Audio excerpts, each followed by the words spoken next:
I look back for the journey that I have been, I think I need to attribute it to a really long-term pursuit of following my social interests.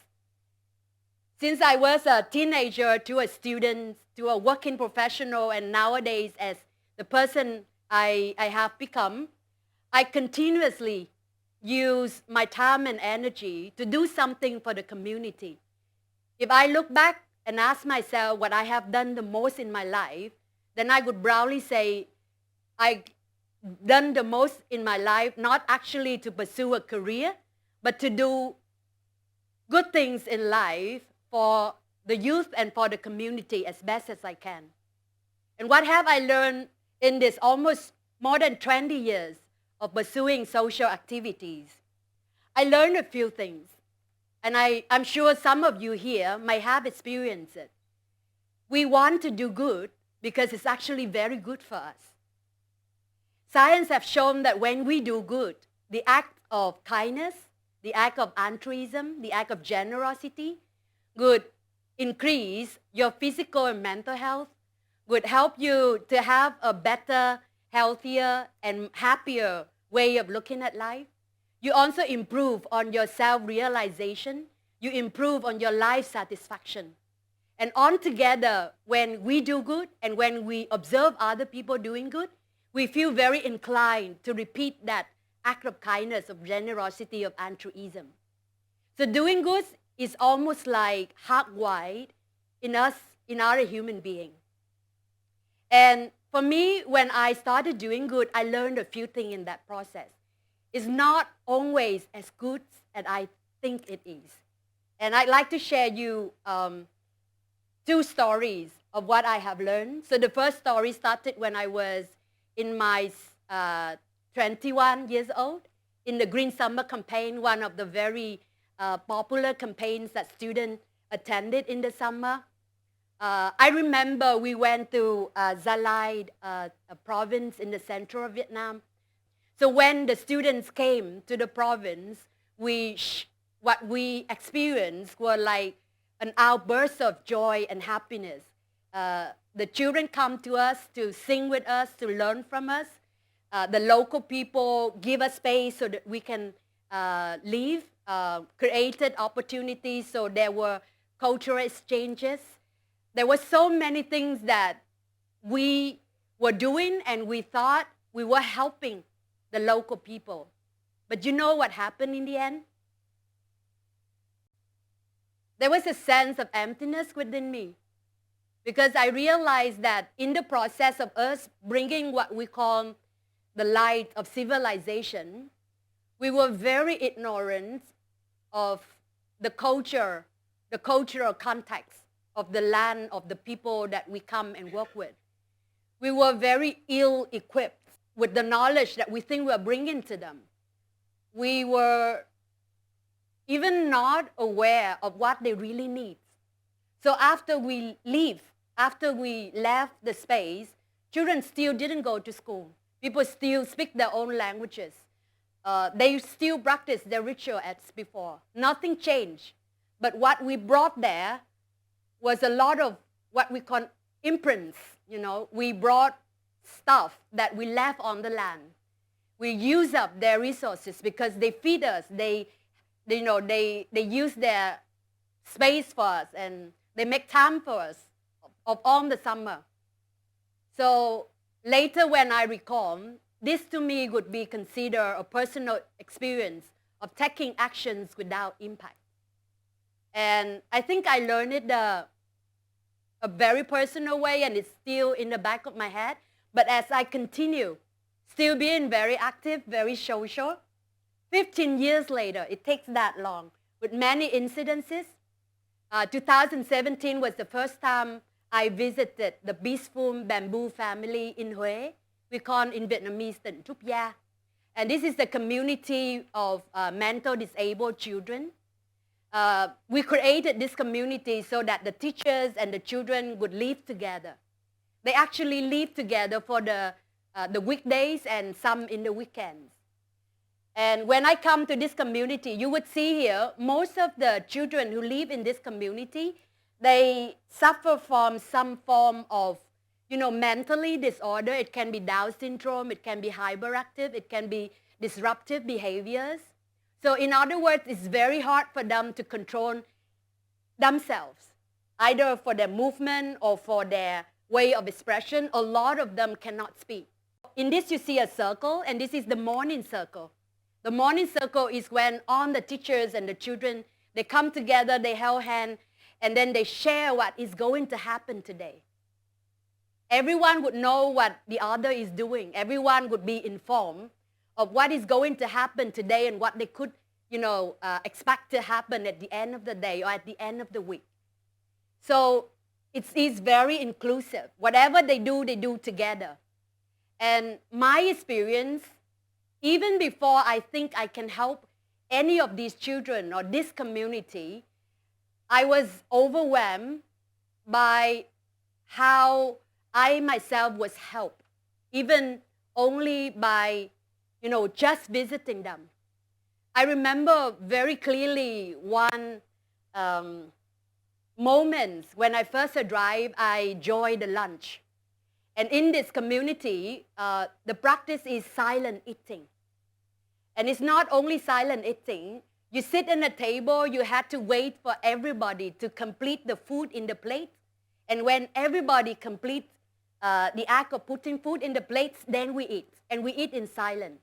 And the rule is you have to complete anything you put on your plate. And at the end of it, you clean it. So on that table that day, one of the youngsters reminded me every time I made a mistake. Every time I was about to speak, I was about to, eat before others. Every time I felt like, not like being together, then he would look at me, with such a brown eyes, and he would remind me. And the moment he looked at me, my tears started to roll uncontrollably, because I realized so deeply that I was being helped. Just be in that community, just to learn that when we work with an understanding, very clearly understanding about the impact of our impacts, the impacts of why we want to help people, why we do good, then I like to share with you what I learned through that experience. And it's very normal when we look at things and we pursue success, but hold on that concept. When we take action with an intent to change, it's simply because we are energetic, we're enthusiastic, we are motivated to do some change. Nothing happened yet in terms of impact. So if what we do can bring us forward, we leave nobody behind, then there's an add in our humanity so that we can say that we succeed together. Because a lot of time, what we think we do or what we think we are helping is only action, even without growth, without progress, and not to consider success. So in those times, maybe we will quit, but we will quit for the wrong reason. That is when you think you're doing good, but actually it's not good for you. And then you quit. And here's something that I observe, experience myself, and I really want to share with you so you might look at it with a different way. When we do good, watch out if the act of doing good become a pressure for you. It's almost like other people is doing something good. Some people is joining this club, some people is giving away something, some people is having this wonderful idea to help the society. What about me? If that is a pressure, but it doesn't come, organically out of you, then it's not going to help you. Or it become a competition. You're doing good, but you want to be successful at it. You want to be perfect at it. You want to, people recognize you because you're doing that. Then that's not going to be good for you. If you had to struggle, you have to compromise your values. You have to compromise, whether I go and earn money and then I have money, I would do good. Whether I would skip this class in order to join this club. If that kind of struggle happens constantly in your process, then might be it's not good for you.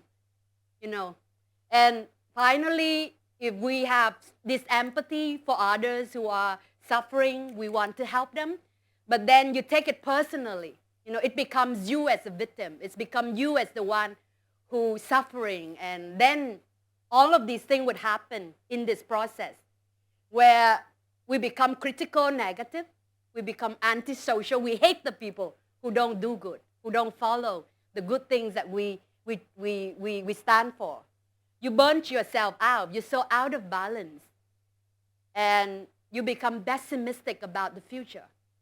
A lot of times when we do good, when we pursue the unresolved, we really believe that the world would be better because we are in it. But if in this process you find out or you ended up in one of these things that I've just shared, then just stop. Just stop. Have a good reflection. And maybe adjust the way that you are doing it. Because there is a better way that you actually can not only resolve the things you want to resolve in this world, but also become the person you want to be in your life for this world. So the way out here is what I have learned. There's a saying, be the change you want to see in the world, attributed to Mahatma Gandhi. I changed it just a little bit. I say, embody the change you want to be in the world.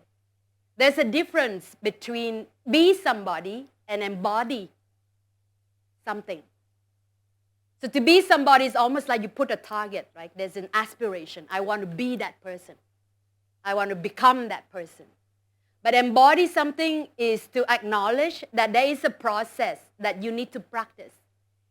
First with you. You need to change from within. This is an inside-out process before you create change in the world. So embody the change you want to see in the world. And how can you do that? I like to propose to you the 2 dimensions of how we can embody the change we want to be in the world. So this is the 2 dimensions of looking at the work that we do. And why I say this, it's very much like the yin and yang we have just listened to. So think about what you want to do. And you can give a description of it.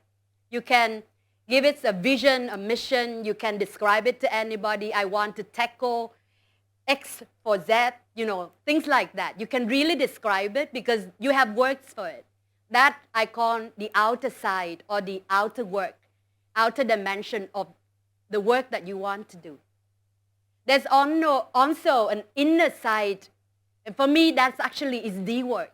There are many projects that you can do in this world, but there's only one work or the work that you will do. And that work is to particularly develop yourself. Because if you pause and you think of it, we are concerned about things that really is painful for us. Because I have 10 others, subjects or topics that I can be concerned about, but why is it that I'm only concerned about this one topic, that I pursue it, that I want to find a solution for it, that I, cannot sleep because of it? Because it really is something that has a deep root within you. And if you can go inside and you can block yourself, I would use the word block yourself, if there's a source within yourself that you block yourself in, and you find all the reason why is it important for me that this issue has to be solved, then you would find this power to actually transform whatever it is that had this seed of concern from the beginning. And if you do that for yourself, I guarantee you that the work that you would do in this process is to become this person, what I call self-empowerment. Because a lot of time we give up what we do because we feel we lack in certain things. We are less than, we have limited resources, we don't have this, and something is not available. You're thinking of lacking limitation of scarcity. Whereas when you go in and you develop or you transform yourself, then you have this power that nobody can take from you. It's not the outer resources, it's the inner resources. And there's a process for us to do that. For me, I have a process too that makes me who I am today. Some of us, when we hear the introduction saying that I am a mindfulness and a well-being advocate, I do a lot of sharing about mindfulness. But mindfulness, what is it? For me, in this process of me understanding myself, mindfulness was the first practice or the only practice that helped me sit with myself and develop an understanding or knowledge of who I am.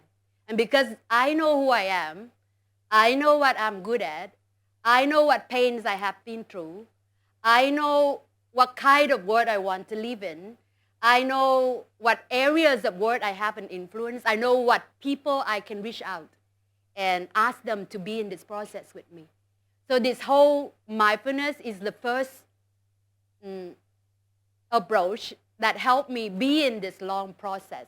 And in that process, certainly I embody mindfulness as a principle, first of all for myself, but later as an area of expertise that I can share with other people and inspire them too. So if you think about the word embodiment, think about, what is it? If it is about education or poverty, relate to that, that part of you that feel poor, that feel helpless, that feel uneducated. If it's about gender equality, think about that part of you that has been treated wrongly. Think about that part of you that has been bullied, that had not been able to express who you are. About environment, think about that part of you that has been consumed in the wrong way, that has been overly used or exhausted because of some other people greed or some other reason, not because of you. Or if you think about mental health, think about the reason why you are sad, depressed, you're not able to speak out. Think about whether we have that condition, that environment, that resources that we need. And if you are able to help yourself, even in small steps at a time, you'll be able to create the change you want to see in the world. It all started from within. It all started from yourself. Thank you so much for your listening.